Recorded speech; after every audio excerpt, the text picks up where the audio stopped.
Good afternoon. We are Team AC and we would like to present our coverage of Moscow Exchange.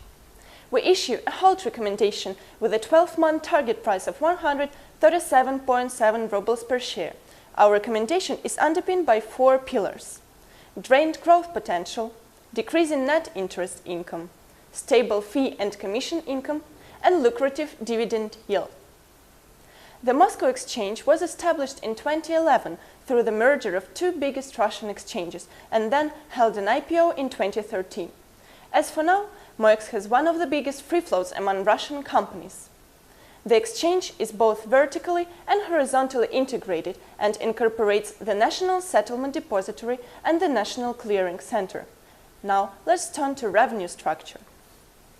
Moscow Exchange has 2 revenue streams: fees and commissions, which are considered as core business, and net interest income, which is an auxiliary source of revenue. MOEX business model is unique compared to peers, as net interest income share in revenue is about 60%, while peer average is just 6%. NII is derived from investing activity and is related to the amount of client funds held for trading. The other 40% of revenue stems from core business, namely fees and commissions, which are highly diversified. However, core revenue growth is limited due to subdued long-term economic performance. Russian economy managed to adapt to dramatic fall of oil prices and sanctions and began to show signs of recovery. Nevertheless, we consider further growth rates to be only 1.6% due to a poor institutional environment. Moreover, the penetration of equity market is low compared to benchmarks. We consider the depth of equity market to converge to the average level of such developed countries as Germany, France, and Spain, but the pace of convergence will be low due to weak investment demand from local investors. As for competitive positioning, MOEX has 2 main groups of competitors: other exchanges and over-the-counter markets. Other Russian exchanges mostly specialize in foreign shares trading and commodity markets, where MOEX doesn't have any substantial volumes. Moreover, sanctions impose constraints on IPOs abroad, and thus the competition with other exchanges has eased during the last few years. Thus, OTC is the main competitor of MOEX, and Moscow Exchange has already large shares in all main financial markets. We believe the further potential for market share expansion is exhausted. MOEX has already occupied 97% of bonds and 82% of equities, and these shares were sustainable during the last few years. As for derivatives and FX markets, over the half of transactions are already made via MOEX, while international experience shows that these markets are OTC by nature. Moreover, management is constantly seeking for new opportunities to increase F&C income. For instance, introduction of repo with GCC and direct market access for corporates will increase fees and commissions from money market by 36% by 2021. However, introduction of derivatives on wheat and sugar will eat less than 1% of fees due to reluctance of agricultures to change established business relations. Despite management effort, Moscow Exchange fee and commission CAGR will decline by 10 percentage points in 2018, with further growth of 6%. It's mainly caused by drained opportunities for market share expansion, as well as weak overall economic performance.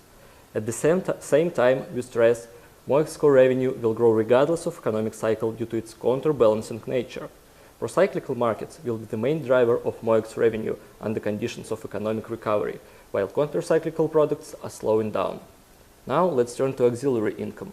It mainly comes from client balances, which comprise margin requirement funds and excess balances. The latter are very volatile, which creates uncertainty among investors. Net interest income also depends on interest rates environment, which is beyond management control. The decline of Russian key policy rate, partly offset by USD interest rate hike, will lead to net interest income decrease. As Moscow Exchange business is characterized by high level of operating leverage, the slowdown of fee and commission income growth and net interest income contraction will directly translate into MOEX bottom line. Net income margin will reduce in line with net income. However, the former will remain one of the highest among peers due to the high share of low-cost auxiliary income.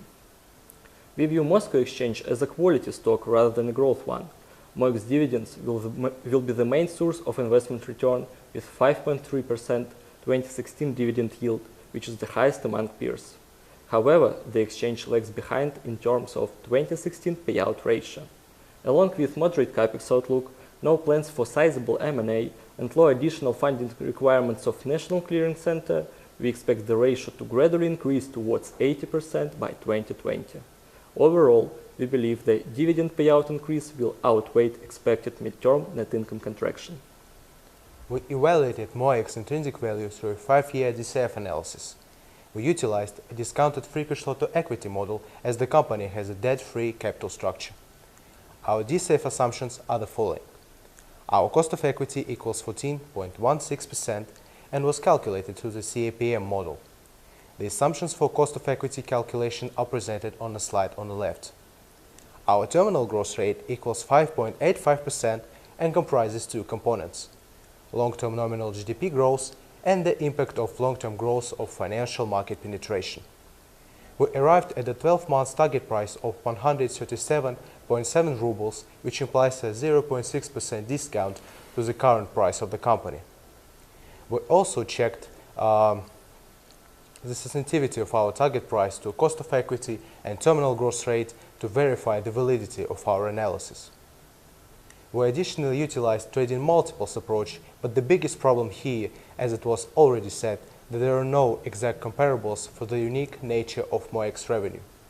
Therefore, trading multiples only serve as a reference for our DCF analysis. Our peer universe consists of vertically integrated exchanges operating in emerging markets.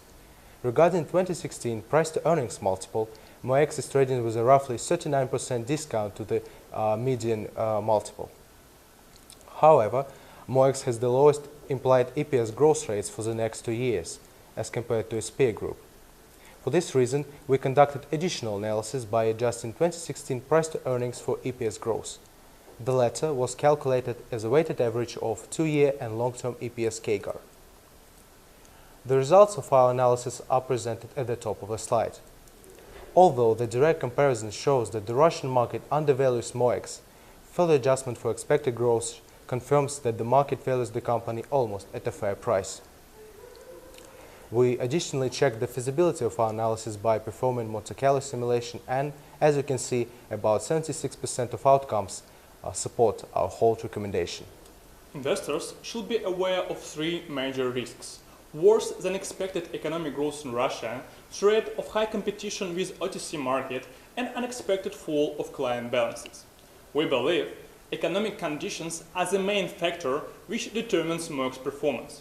Hence, considering that oil prices remain the key driver of Russian economy, the significant decrease in the long run will substantially slow down real GDP growth.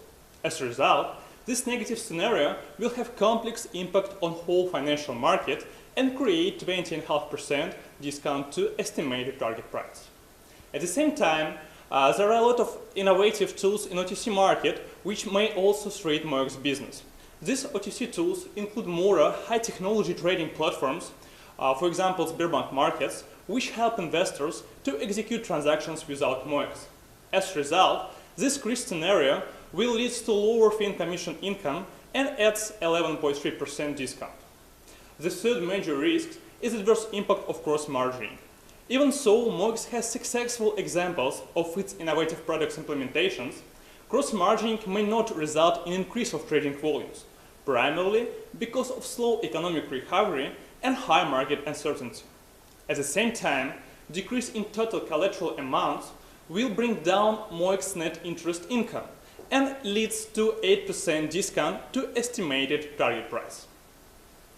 As the result of our analysis, we give Moscow Exchange a hold recommendation with a 12-month target price of 137.7 rubles per share with an upside potential of 4.8% to its current price.